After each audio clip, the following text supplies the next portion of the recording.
वालेकुम और हानिया मुस्तफ़ा चैनल में आपका वेलकम है। और चलें जी, आज मैंने सोचा कि आपको मैं अपने स्टाइल में झटपट बिरयानी बनाना बताऊं। तो मैंने गोश्त तो बॉईल कर लिया था, लहसुन अदरक और नमक डाल के। मैंने आलू भी साथ साथ बॉईल करे नमक डाल के और ज़र्दे का कलर डाल के। मैं हमेशा जब भी आलू बॉईल करती हूँ उसमें ज़र्दे का कलर ज़रूर डालती हूँ। और ये मेरे आलू बॉईल हो चुके थे। 3 मैंने आलू लिए थे, 4 बड़े टमाटर लिए थे, इसको मैंने काट लिया था अच्छे से। और 10-15 मैंने हरी मिर्चें ली थी, इसलिए कि ज़रा मेरे हस्बैंड स्पाइसी खाते हैं। और 4 बड़ी वाली प्याज ले ली थी। और ये बिरयानी का आधा मसाला था, आधा मैंने घर का पिसी हुई मिर्च, पिसा हुआ धनिया, हल्दी और सौंफ, गोल वाला धनिया और ज़ीरा, तेज पत्ता, बड़ी वाली इलायची, छोटी वाली इलायची, ठीक है ना, ये मैंने डाल दिया था। और ये गोश्त मेरा बॉयल हो गया था।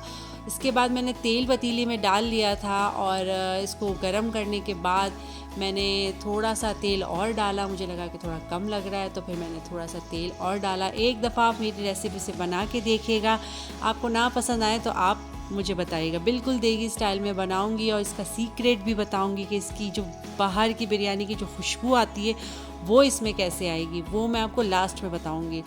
तो पूरी वीडियो देखिएगा और बहुत ध्यान से देखिएगा, ज़रूर बनाइएगा, ट्राई भी करिएगा, बहुत ही मज़े की बनेगी।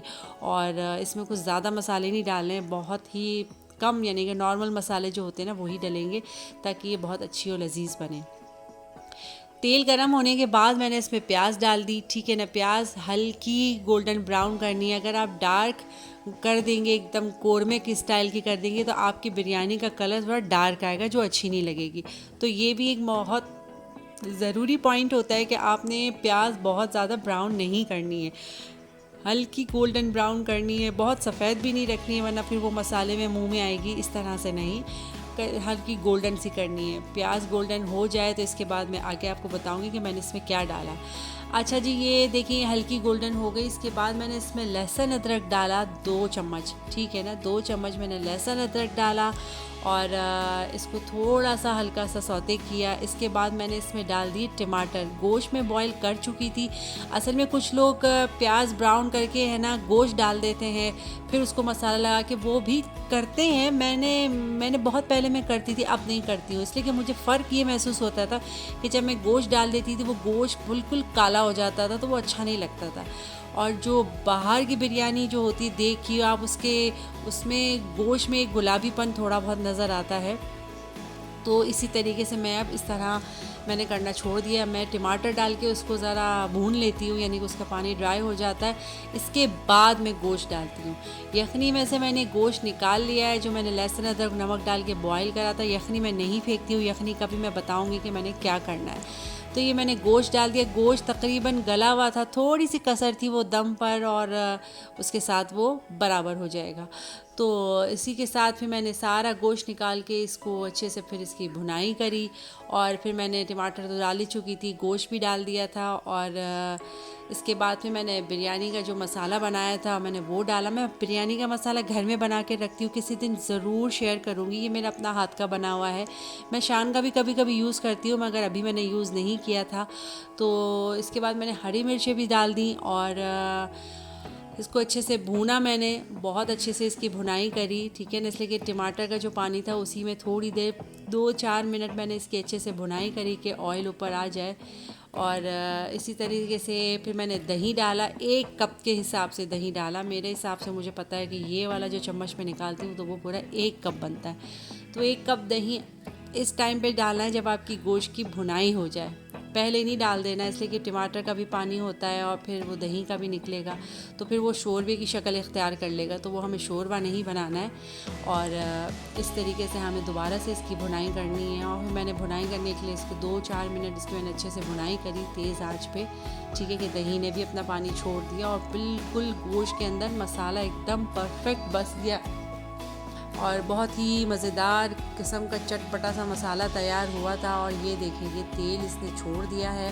तो बस इसके बाद मैंने क्या करना था, मैंने एक पिसी हुई मिर्च और डाली थोड़ी सी, और पिसा हुआ गरम मसाला डाला, इसलिए कि मुझे थोड़ी सी मिर्चें कम लग रही थी। आप अपने हिसाब से डाल दीजिएगा, हस्ब ज़रूरत डाल दीजिएगा। मुझे अच्छा लगा। जब भी गरम मसाला अगर आप डालना चाहते हैं, बिरयानी में ही नहीं किसी भी चीज़ में, अगर आप गोश्त का कोई भी आइटम बना रहे हो तो गरम मसाला हमेशा लास्ट में डाला करें, जब आपका बिल्कुल ऐसा लगे ना कि कंप्लीट हो गया है तब आप डालें। तो खैर ये तैयार हो चुका था मसाला। मैंने चावलों के लिए लिया था गोल वाली मिर्चें, जायफल जावित्री लिया था, काली मिर्च ली थी, लौंग ली थी और तज का पत्ता लिया था और दालचीनी का एक बड़ा टुकड़ा लिया था और ज़ीरा लिया था। ठीक है, ये ज़ीरा लिया था। ये मैं जो बॉईल कर रही थी पानी, आधा मैंने सादा पानी डाला था और आधा जो यखनी बची हुई थी जिसमें मैंने गोश्त बॉईल किया था वो मैंने डाल दिया था।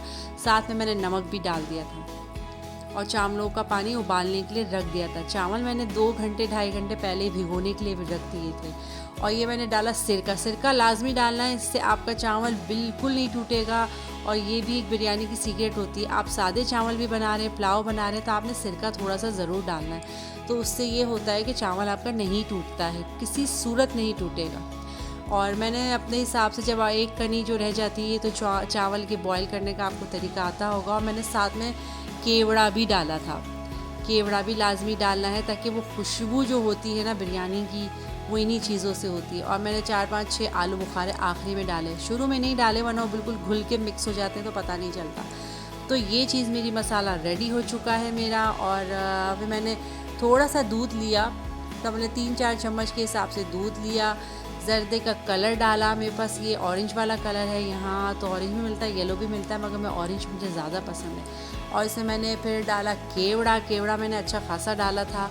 और इसके बाद मैंने डाला था क्या बोलते हैं उसको, ज़ाफ़रान। हाँ, ज़ाफ़रान डाला था। हाँ, ज़ाफ़रान के 10-12 ये जो होती हैं पत्तियाँ क्या होती हैं, इसको डाल के अच्छे से मिक्स कर लिया था। ये मैंने रेडी करके रख दिया था। चावल मेरे बॉईल हो चुके थे, ठीक है ना, और मसाला मेरा रेडी हो गया था। अब मुझे क्या करना था, तह ही डालनी थी। तह देखिए आप अपने हिसाब से अपने तरीके से डाल सकते हैं। और कुछ लोग मसाला पूरा नीचे डाल के इसके ऊपर भी सारे राइस डाल देते हैं, इस तरीके से भी कर सकते हैं। मगर मैं नीचे ज़रा वो खुरचन आती है ना आखिरी में, तो वो मेरे हस्बैंड को बहुत पसंद है, तो मैं पहले नीचे पतली सी तह लगा लेती हूँ। इसके बाद ये मसाला डाला, फिर मैंने साथ में दोनों तरफ फैला के फिर मैंने 2-4 आलू रखे। इसके बाद फिर मैंने एक और तह लगाई। तो इसी तरीके से आपने तह लगा के कंप्लीट कर लेनी। चावल थोड़े नीचे गिर रहे थे, वो मैंने आखिरी में उठा के इसमें डाल दिए थे। तो इन चीज़ों को इग्नोर करिएगा और ख़्याल भी रखा करिए कि आपकी चावल वगैरह ज़ाया ना हो।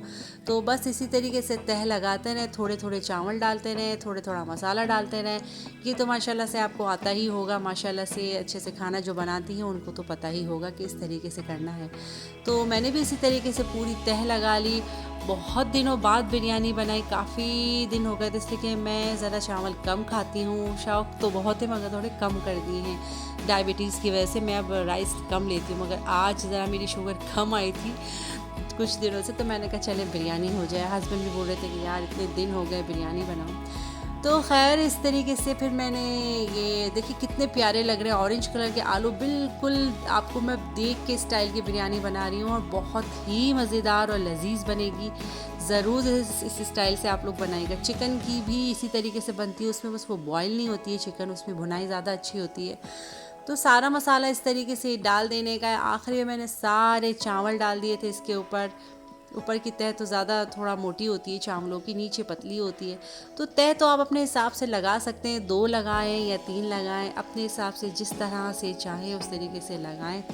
और बस इस तरीके से मैंने आखिरी में सारे चावल उंडेल दिए। फिर मुझे नज़र आया अरे 2 आलू तो बाहर रह गए, फिर मैंने उनको भी उठा के डाल दिया। आलू बहुत खूबसूरत लग रहे थे ऑरेंज कलर के, और जब ये हम इसको डिश आउट करते हैं तो ये बहुत खूबसूरत लगते हैं। सारे चावल अच्छे से निकाल लीजिए इस तरीके से करके। इसके ऊपर बस सिर्फ आखिरी में इसके ऊपर मैंने धनिया डाला, धनिया पुदीना डाला, और जो मैंने जर्दे का कलर बनाया था मैंने वो डाला। और इसका अब लास्ट में आता है सीक्रेट, बिरयानी की खुशबू किस चीज़ वजह से आती है। तो आपने लेना है एक ज़ाफ़रान, अब वो जायफल, सॉरी हाँ तो गलती हो गई, माफ़ कर दें। जायफल लेना है, जायफल लेना है, या तो आप इसका पाउडर बना लें बिल्कुल बारीक पीस के। मेरे पास छोटा वाला कद्दूकश था तो मैंने इसे इस तरीके से इसको खुरच के चारों तरफ इसको खुरच के इसके ऊपर डाल दिया। यही मेन चीज़ है बिरयानी की, यही जान है। इसी से ही बिरयानी जब खुलती है ना, इसका जब ढक्कन खुलता है ना, तो इसी से ही खुशबू आती है। अगर आप ये नहीं डालेंगे तो समझना आपकी सारी मेहनत ज़ाया है। इसके ऊपर आपने घी लाजमी डालना है, घी नहीं है तो कोई बात नहीं, अगर हो तो बहुत अच्छी बात है। आखिरी में 2 चम्मच डालें, इससे क्या होता है कि आपके चावलों में एक चमक सी आती है, जो बाज़ार की बिरयानियों में, जो देग की बिरयानी में जो चमक होती है ना, वो इससे आती है।